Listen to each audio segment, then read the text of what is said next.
Hello guys, welcome to our channel. This is Teja. ప్రస్తుతం మనతో పాటు సీనియర్ జర్నలిస్ట్ తమ్ము బాలాజీ గారు. సార్ నమస్తే సార్. నమస్తే. సో ఈ మధ్యకాలంలో మనుషుల కంటే జంతువులకే ఎక్కువగా వాల్యూ ఉంది. సో ఈ హైదరాబాద్ నగరంలో మియాపూర్లో ఒక కుక్కకి 20 కోట్ల వరకు పలుకుతుంది. సో దాని గురించి మీ మాటల్లో అంటే దీని ఏమంటారంటే మనుషుల్లో కమ్యూనిటేరియన్ లివింగ్నెస్ అనేది తగ్గింది. కమ్యూనిటేరియన్ అంటే సామూహిక జీవనం అనేది తగ్గిపోయింది. ఆటోమిక్ హ్యూమన్ బీయింగ్నెస్ అంటారు. అంటే ఇండివిజువలిజం అనేది పెరిగిపోయి ఇండివిజువేటెడ్ హ్యూమన్ బీయింగ్ అనే వాడు ముందుకు వచ్చారు. దానివల్ల ఏమవుతుందంటే కొంత డబ్బులు ఉండడం, వెసులుబాటు ఉండడం, ఖర్చు పెట్టగలిగిన స్తోమత ఉండడం, తోడు ఎవరు లేకపోవడం, పిల్లలంతా వేరే చోట ఉండడం, సో లేకపోతే భార్యాభర్తల మధ్య కూడా సరైన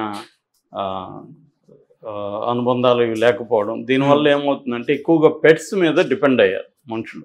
సో మన కళ్ళ ముందే పెట్స్ అనేవి విపరీతంగా పెరిగాయి. అందులో ప్రధానంగా పెట్స్లో డాగ్స్ ఎక్కువగా కనబడుతుంటాయి. ఎందుకంటే డాగ్ అనేది మోస్ట్ ఫ్రెండ్లీ యానిమల్ అని చెప్తారు. అది పైగా ఎమోషన్స్కి అడిక్ట్ అవుతుంది అది హ్యూమన్ బీయింగ్కి. సో పైగా ఏంటంటే అవి డిమాండ్ చేయవుగా, నువ్వు ఎందుకు లేటుగా వచ్చావని అడగవు, నువ్వు ఎవరితో ఫోన్లో ఎవరితో మాట్లాడుతున్నావు అని అడగవు, సో లేకపోతే నాకు బ్యాంక్ బ్యాలెన్స్ ఎంత ఉంది, నువ్వు డబ్బులు ఇయ్యని అడగవు, పేటిఎం చేయని, ఇట్లాంటి పైగా అవి ప్రేమనిస్తాయి.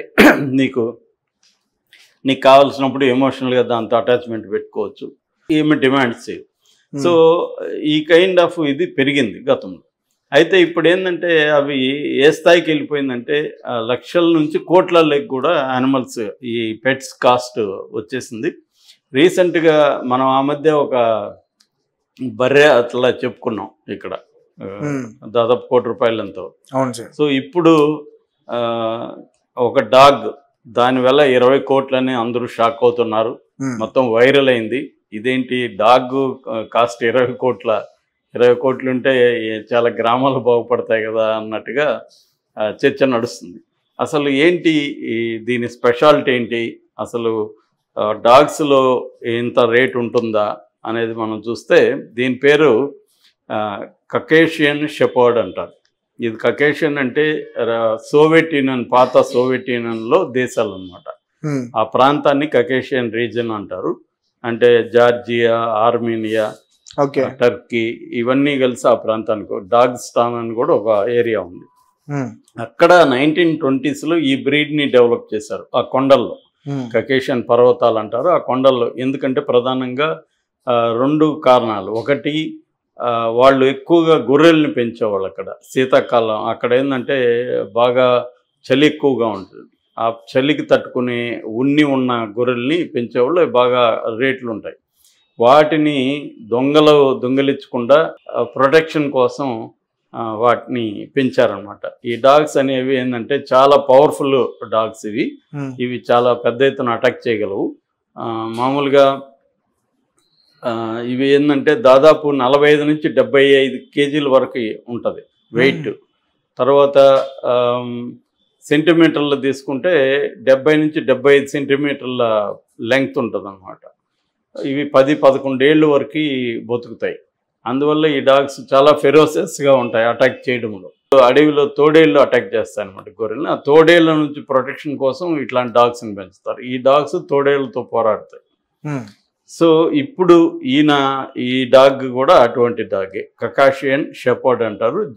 Live stock Guardian, Georgian origin అని అంటారు అనమాట. లైవ్ స్టాక్ గార్డియన్ అంటే వీటిని గార్డియన్ డాగ్స్ అంటారు. గార్డియన్ డాగ్స్ అంటే కాపలా కుక్కలు అనమాట. అంటే ఇవి ప్రిజన్ గార్డ్స్లో కూడా వాడుతున్నారు. ఇప్పుడు ఎవరైనా ఖైదీలు పారిపోతున్నా, లేకపోతే ఖైదీలు ఏదైనా గొడవకు వస్తేనే ఈ డాగ్ని వదిలితే అది ఎంత పెద్ద ఖైదీ, ఎంత వాడు బలవంతుడైనా కూడా అటాక్ చేయగలవు అనమాట.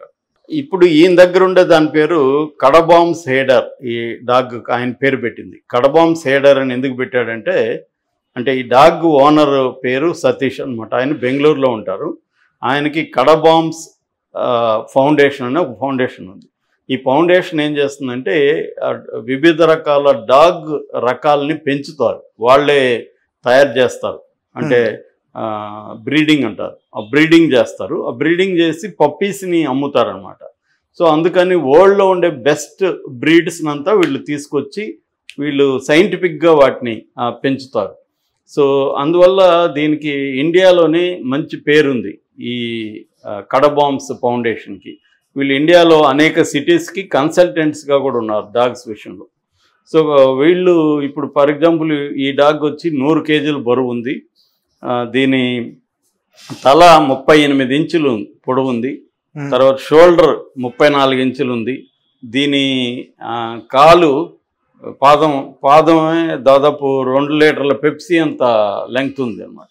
ఓకే, ఒక రకంగా ఫిమేల్ లైన్ లాగా ఉంటుంది అని చెప్పాడు. ఇది వచ్చి మేల్ డాగ్. ఇది మామూలుగా ఫిమేల్ డాగ్ ని బిచ్ అంటారు. ఓకే, సో దీన్ని డాగ్ అంటాం. సో దీనివల్ల ఇప్పుడు 6 పప్పీల్ని ఆల్రెడీ దీని ద్వారా బ్రీడ్ చేయించారు. ఈ 6 పప్పీలు కాస్ట్ కూడా దాదాపు 20 కోట్ల వరకు ఉంది అన్ని కలిపి. అంటే దీనివల్ల వాళ్ళకి ఏం లాభం, ఎందుకు 20 కోట్లు అంటే, ఒకటి దీని ద్వారా బ్రీడ్ చేసి అవి అమ్ముతారు. సో ఆ బిజినెస్ కూడా బాగా లుక్రేటివ్ బిజినెస్. రెండవది దీన్ని వివిధ రకాల ఇంటర్నేషనల్ డాగ్ షోలు జరుగుతుంటాయి, కాంపిటీషన్. వాటిలో ఇప్పటి వరకు దీనికి 32 అవార్డ్స్ వచ్చాయి, పథకాలు వచ్చాయి. సో ఈ డాగ్స్ చాలా అట్లా కూడా ఇది అనమాట. అయితే వీటిని పెంచాలంటే ఏసీ కంపల్సరీ, ఎందుకంటే ఇవి వేడి ప్రాంతంలో పెరగవు. అందువల్ల దీనికి కూడా డబుల్ బెడ్రూమ్ కేటాయించారు. ఒక ఏసీ, దీన్ని చూసుకోవడానికి ఒక మనిషి, వాళ్ళిద్దరికీ ఏసీ డబుల్ బెడ్రూమ్ ఉంటుంది అనమాట. సో దీని పేరెంట్స్ కూడా ఆయన దగ్గరే ఉన్నాయి. ఇది ఇప్పుడు వచ్చి 1.5 ఇయర్ డాగే ఇది. సో దీని లైఫ్ వచ్చి దాదాపు 10 నుంచి 11 ఏళ్ళు వరకు ఉంటుంది. ఈ లోపల వీళ్ళు 40-50 కోట్లు సంపాదించేస్తారు దీంట్లో. అందుకని దీనికి ఎంత కాస్ట్ అనమాట. ఆయన దగ్గర ఇంకా చాలా ఉన్నాయి. ఒక టిబెటన్ మస్తీఫ్ అని ఒక డాగ్ ఉంది. అది కూడా one of the costliest most expensive డాగ్స్లో అది ఒకటి అనమాట. ఈ టిబెటన్ ఇది వచ్చి 10 కోట్లు వాల్యూ ఉంది. తర్వాత అలస్కాన్ మాలామ్ సట్ అనే ఒకటి ఉంది, దాని కాస్ట్ 8 కోట్లు. కొరియన్ డొసా మస్తఫ్ అనేది ఇంకో డాగ్ ఉంది, అది 1 కోటి రూపాయలు. ఇలాగే ఈయన దగ్గర చాలా బ్రీడ్ ఉంది. దాదాపు 100-150 కోట్ల డాగ్స్ ఆయన దగ్గర ఉన్నాయి. అదో పెద్ద మల్టీ మిలియన్ బిజినెస్ అనమాట ఆయన చేస్తుండేది. అయితే మనకి ప్రపంచంలో తీసుకుంటే యానిమల్స్లో మోస్ట్ కాస్ట్లీ ఎక్స్పెన్సివ్ యానిమల్ ఏదంటే ఇప్పటి వరకు ఉన్న ప్రజెంట్లో కెంటకీ డెర్బీ బ్రెడ్ హార్స్ అంటారు. ఆ కెంటకీ డెర్బీ బ్రెడ్ హార్స్ గుర్రం, అది 132 కోట్లు వాల్యూ. ఇది అమెరికాలో ఉంది. ఇది కాకుండా పసిఫిక్ బ్లూటిన్ టూన్ అంటారు, అది 15 కోట్లు. తర్వాత పీజియన్ ఒక పావురం ఉంది, రియలీ ఫాస్ట్ పీజియన్ దాని పేరు, అది 50 కోట్లు. ఇలాగ జంతువులు కూడా చాలా కోట్లాది రూపాయల జంతువులు ఉన్నాయన్నమాట. ఇదేంటంటే బ్రీడ్లో నుంచి వస్తాయి. యాక్చువల్గా హార్సెస్ కూడా చాలా కాస్ట్ ఉంటాయి. సో అట్లా ఇప్పుడు ఈయన దీంతో మనకి ఒక రకంగా ఈయన వచ్చి ఇప్పుడు అన్ని పత్రికలకు ఇంటర్వ్యూలు కూడా ఇచ్చారు సతీష్. ఆయన చాలా విషయాలు చెప్పాడు. అంటే మేము డాగ్స్ని ఎలా బ్రీడ్ చేస్తాము ఏంటి, వాటికి ఏంటంటే ఇటువంటి దానికి ట్రైనింగ్ ఇవ్వడం కూడా వెరీ డిఫికల్ట్. ఎందుకంటే అది అగ్రెసివ్గా ట్రైనర్ మీద కూడా అగ్రెసివ్ అయ్యే అవకాశం ఉంది. సో మనం ఏదైనా రఫ్గా దాంతో డీల్ చేస్తే ఆ మధ్య కూడా ఒక ట్రైనర్ని ఒక 3 డాగ్స్ మీద పడి చంపేసాయి, కొరికేసి. అంటే అది ఎప్పుడు వైలెంట్గా అవుతుంది, దాని నేచర్ ఏంటి అన్నీ తెలిసి ఉండాలి. దానికి తగిన క్లైమేట్ లేక అదేమన్నా ఇరిటేట్ అయితే కూడా అటాక్ చేస్తుంది అన్నమాట. అందువల్ల ఇటువంటి డాగ్కి ట్రైనర్స్ని కూడా చాలా జాగ్రత్తగా ఎంపిక చేస్తారు. సో ఓవరాల్గా తీసుకున్నప్పుడు ఇటువంటి డాగ్స్ అనేవి చాలా జాగ్రత్తగా బ్రీడ్ చేయాలి. ఏమాత్రం ఇది చేసినా వాళ్ళకి ఈ డాగ్ చనిపోతే 20 కోట్ల లాస్ వచ్చినట్టే కదా. సో అందువల్ల వాళ్ళు అన్ని జాగ్రత్తలు తీసుకుంటారు. వీటికి ఖర్చు కూడా అలాగే ఉంటుంది. మామూలుగా మనకి ఇక్కడే మనం చూస్తుంటే ఒక డాగ్కి 10 నుంచి 15 వేలు ఖర్చు పెట్టేవాళ్ళు ఉన్నారు పెంపుడు కుక్కలకి.